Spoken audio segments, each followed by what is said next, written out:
Hello, how's everybody doing? It is St. Patrick's Day.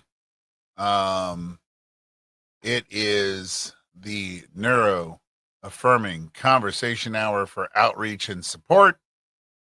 And again, it is St. Patty's Day. So celebrate if you celebrate, but remember that you can wear orange because there are Protestant Irish as well. Again, check in your history. So this is the 17th of March, 2025. We're back from spring break. And because we're back from spring break, it's going to be a short one today. I just wanted to quickly talk about the assignment. But before we do, quick announcements. Remember that on Wednesday, April 16th, on campus at noon, there'll be an autism awareness discussion happening for Autism Awareness Month, smack dab in the middle of Autism Awareness Month, by yours truly, a public lecture, The Myths of Autism, as well as a very similar lecture at the Genesee District Library in Grand Blanc, Michigan, the night before, 6 p.m. You can email info@humanities101.org for more information. If you can't find it on our website, which is www.humanities101.org.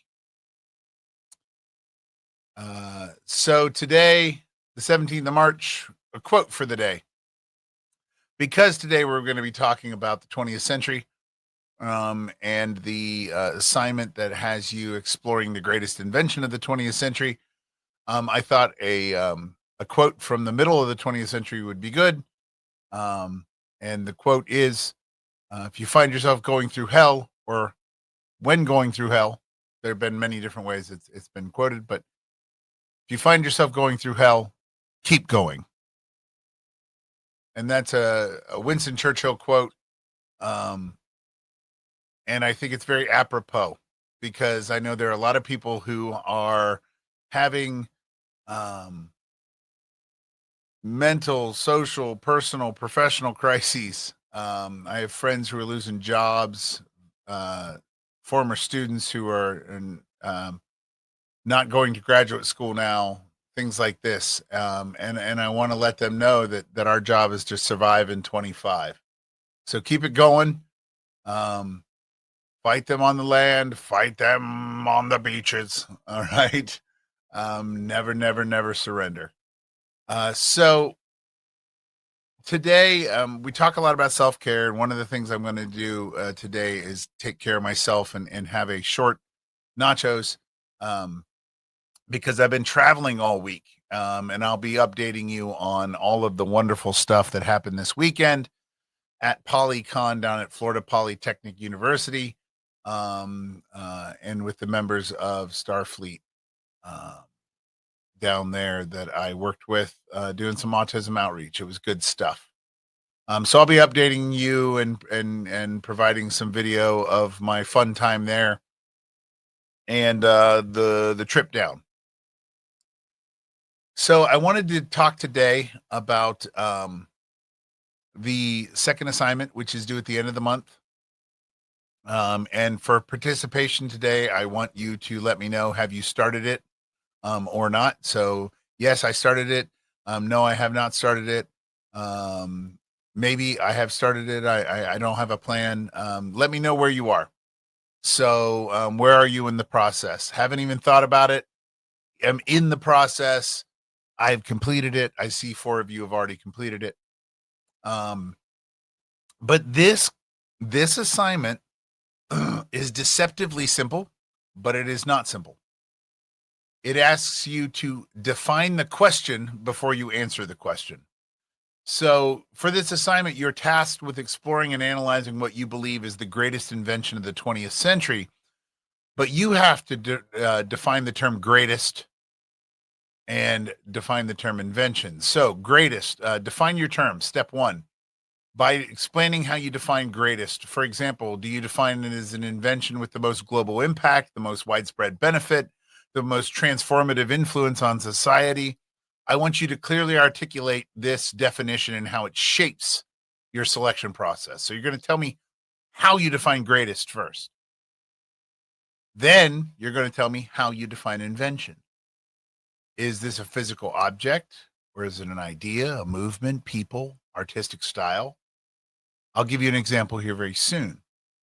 And remember that even in the assignment sheet, I tell you that an invention that occurred in a different time, but was popularized in the 20th century. For instance, pizza, right? Long time invented, but 20th century made it very popular in this country. So some people could argue that in the 20th century American zeitgeist or social movements, it was a 20th century phenomena. Okay. Now, the second step after you've defined all of that stuff is tell me what the invention you chose. So once you've defined your terms, select what you consider to be the greatest invention. And it could be technological advancements like the internet or the airplane. It could be movements such as civil rights or feminism, or artistic styles like cubism, postmodernism, or jazz.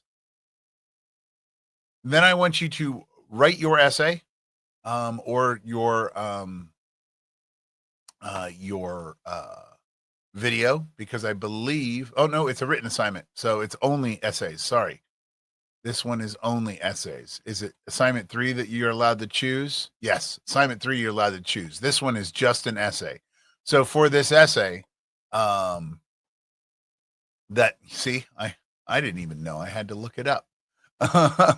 And so for this essay, you're going to write a 2 to 3 page essay. You're going to clearly state your chosen invention.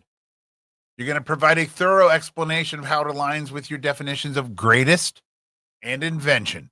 And then you're going to offer examples to support your argument. Grading criteria is listed there on the assignment sheet. All of that stuff is in Google Classroom. But I wanted to give you an example of what I might think. And this is one of those rare times where I give you a little insight into my thought process, because I don't give my opinion often. But this is a question that I think I can give an opinion on, and give an honest opinion on.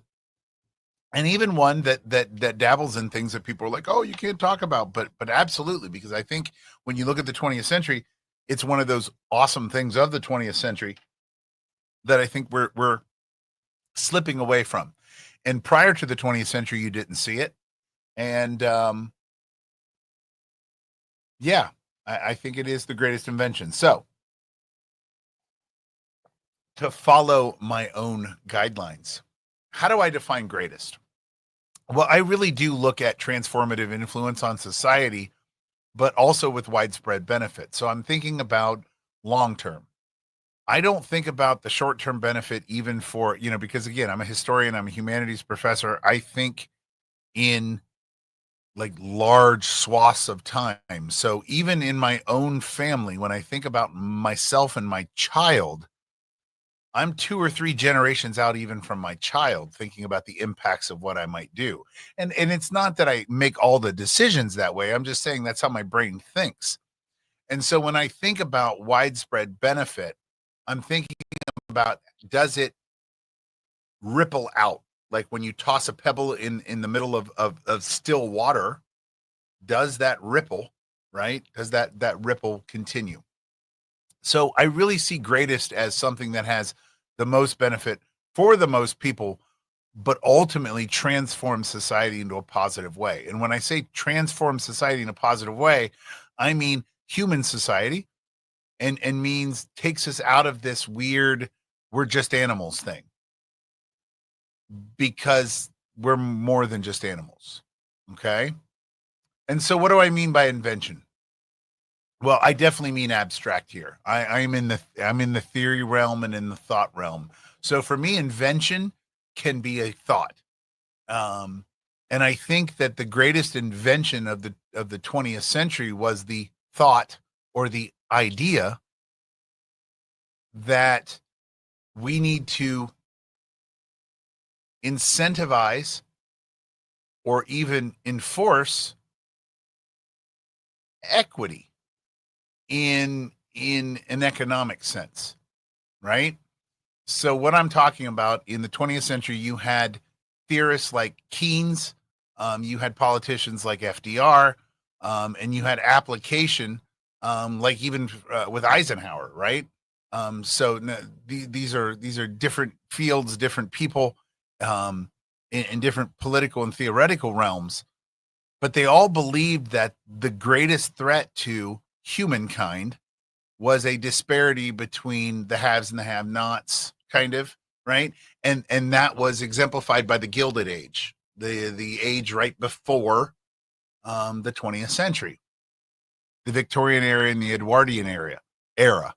Um, and those disparities and the way in which society was kind of gutted by two world wars and the Spanish flu and all this other stuff led a lot of people, scientists, politicians, leaders, philosophers, economists, to believe that lack of education, lack of access to money, lack of access to upward mobility, and lack of access to, the things that we need in order to survive, the Maslow's hierarchy kind of thing, would lead people to buy in to cheap fixes, right? So when you hear a scientist say, I am 90% sure based upon 1,000 studies, or you hear a true believer say, I'm 110% sure based upon my dream I had last night, most humans go with 110% over the 90, even though the data supports the 90 and there ain't jack that supports the 110. And so I really do think that, for me, I think that the greatest invention, right, was our ability to question why one should be able to pull so far ahead. And when I think about, when you look at the 50s, the 60s, and the way in which they had corporate structured policy and things like this, and I'm not going to bore you with all this stuff because you're like, I don't want to talk about economics, but it incentivized people to do the right thing. And so I think that we have gotten away in the 21st century. I think that that we need to look at that invention and that idea that we can hold ourselves to a higher standard and that we can impose upon ourselves